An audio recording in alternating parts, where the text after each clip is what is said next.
रबिया,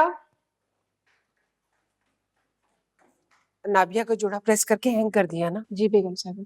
अच्छा, तुम ऐसा करो, बिनिश की जाके तुम्हें हेल्प कराओ। और देखो प्लीज, आपा को किसी किस्म की कोई शिकायत का मौका मत देना, सारा सही से समेट लेना। जी जी। जाओ देखो जाके। अरे नाबिया आ गई बेटा, कब से मैं तुम्हें फोन कर रही हूँ। मैं रास्ते में थी। खैरियत? बेटा, तुम्हारे बाबा साहब ने और तुम्हारी फूफो ने मिलकर तुम्हारी शादी की डेट फिक्स करनी है, और तुम्हारी फूफो आ रही हैं। बेटा, अब ये मत कहना कि तुम्हें पहले से नहीं बताया।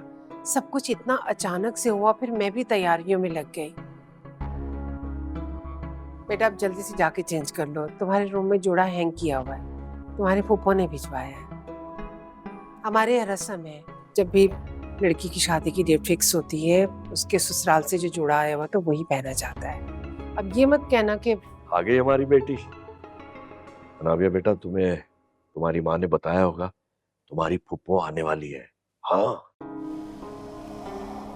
और बेटा तुम किसी चीज की फिक्र ना कर, तुम बहुत खुश रहोगी। और हाँ सुनो, मैं अब इसे तंग करने की बिल्कुल जरूरत नहीं है, क्योंकि अब ये इस घर में चंद दिन की मेहमान है। और हाँ, इसकी सारी शॉपिंग इसी की पसंद की होगी, जो ये कहेगी वो दिलाओगी तुम इसको, है ना बेटा? आप बिल्कुल बेफिक्र रहें, सारी शॉपिंग इसकी पसंद से होगी, और आपको भी कोई शिकायत का मौका नहीं दूंगी। ठीक है बेटा, तुम जल्दी से तैयार हो जाओ, वो आने वाली है।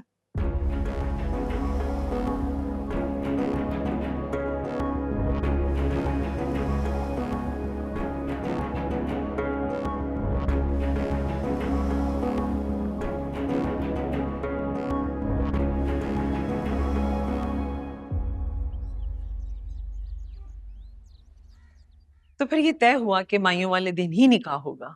इंशाल्लाह बिल्कुल। हम माइयों वाले दिन ही आपा जहेज का सारा सामान भिजवा देंगे। क्या बात कर रही हो समरीन? अनाबिया मेरी बहू बाद में, बेटी पहले है। मैं शकील से जहेज लूंगी। अल्लाह का दिया सब कुछ तो है उस घर में। बहुत बहुत शुक्रिया आपा, लेकिन आपा आप तो जानती हैं कि अनाबिया मेरी इकलौती औलाद है, और ये सब कुछ उसी का है, तो मैं अपने घर से खालियात थोड़ी भेजूंगा उसे। पलकों पे सजा के रखेगा अवैस अनाबिया को।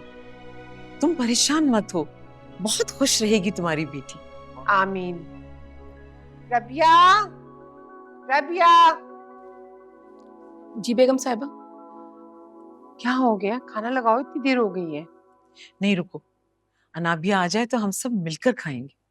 अरे सुनो, अनाबिया से कहो कि बाबा साहब बुला रहे हैं, जाओ। जी अच्छा। आपा असल में वो जब से रिश्ते की बात शुरू हुई है ना, तो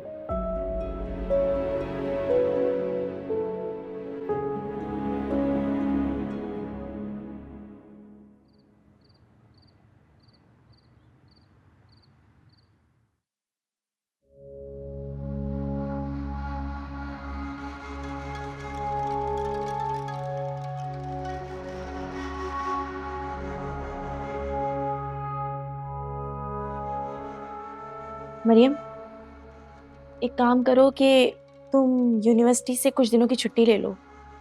अनाबिया बीबी की शादी सर पे है, और 2 दिन बाद तो माइयों है।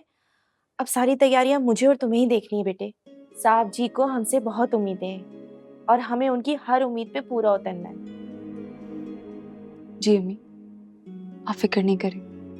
आपको कोई भी काम होगा तो आप मुझे कह दीजिएगा। वैसे मैंने समरीन आंटी से भी कह दी थी। ये तो बहुत अच्छी बात है कि तुमने समरीन बीबी से खुद कह दिया। वो बेचारी शादी की वजह से बहुत परेशान थी। घर की पहली शादी है ना, अब समझ में भी नहीं आता कि काम किस तरीके से करें। अब तुम्हें और मुझे खुद आगे बढ़कर हर काम को देखना होगा। बस अल्लाह करे कि तुम्हारा भी अच्छी जगह रिश्ता हो जाए। मैं भी इसी तरीके से तुम्हारी शादी की तैयारियां करूंगी। जब से अनाबिया बीबी की शादी का सुना है, मुझे तुम्हारी बहुत फिक्र हो रही है। तुम दोनों हम उम्र हो। अम्मी, अनाबिया की शादी से मेरा क्या ताल्लुक? आप भी पता नहीं क्या क्या सोचती। बेटा, तुम अभी मेरी फिक्र नहीं समझोगी। जब तुम माँ बनोगी ना, तब तुम्हें एहसास होगा कि औलाद की फिक्र क्या होती है। मैं सोच रही हूँ कि जाहिदा भाभी से कहूँ कि मुझे कमेटी के पैसे दे दें, तो अनाबिया बीबी को शादी में मैं कुछ दे दूंगी। नहीं अम्मी, प्लीज आप उसके लिए कुछ मत लीजिएगा, क्योंकि अगर आप कुछ भी लेंगी तो वो उसके मयार के मुताबिक नहीं होगा और उसे पसंद नहीं आएगा। और ये बात मुझे अच्छी नहीं लगेगी, इसलिए आप प्लीज अपने पैसे मत जाया करें उसके लिए कुछ लेकर। इसमें पैसे जाया करने की क्या बात है? अनाबिया मेरे लिए बिल्कुल तुम्हारी तरह है। वो बच्ची बचपन से मेरी गोद में खेली है। अब ऐसे कैसे हो सकता है कि मैं उसकी शादी में कुछ भी ना दूं?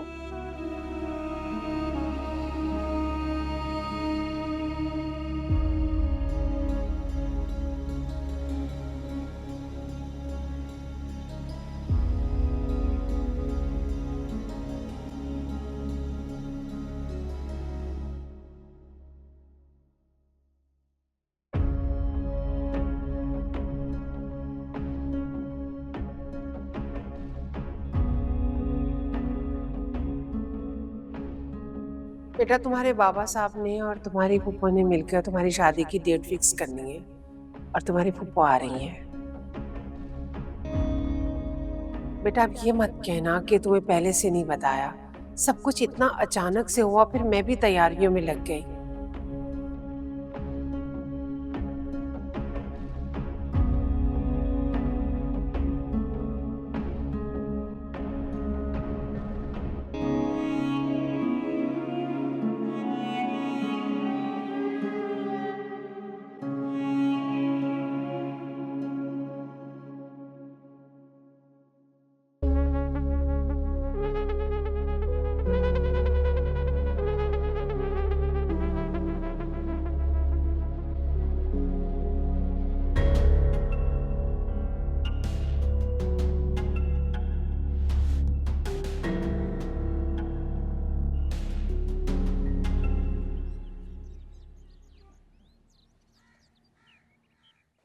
हैदर, हैदर वो बच्चा है, आप तो समझदार हैं।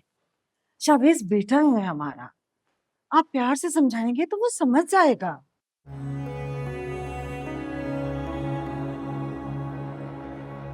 बस यही कहना था तुम्हें। आपको शावेज के साथ इस तरह रूड बिहेव नहीं रखना चाहिए। मुझे हैरत है सुल्ताना, तुम अच्छी तरह जानती हो तुम्हारे बेटे ने क्या किया है, उसके बावजूद तुम उसकी हिमायत कर रही हो। मुझे हैरत है तुम्हें। शावेज बच्चा है, ना समझ है, आप तो समझदार हैं। हमारे और हमारी औलाद के बीच में बहुत दूरी आ गई है। ऐसा ना हो कि आपके इस रूड बिहेवियर की वजह से हमारा बेटा हमसे मजीद दूर हो जाए। हैदर, ये वक्त समझदारी से काम लेने का है। समझदारी से तुम्हारी मुराद अगर नरमी है तो इसकी तवक्को मुझसे न रखना। अपने बेटे को समझाओ, अगर उसने इस घर में रहना है तो हम उसके तरीके से नहीं चलेंगे, वो हमारे तरीके से चलेगा। समझी? नाश्ता लगाओ।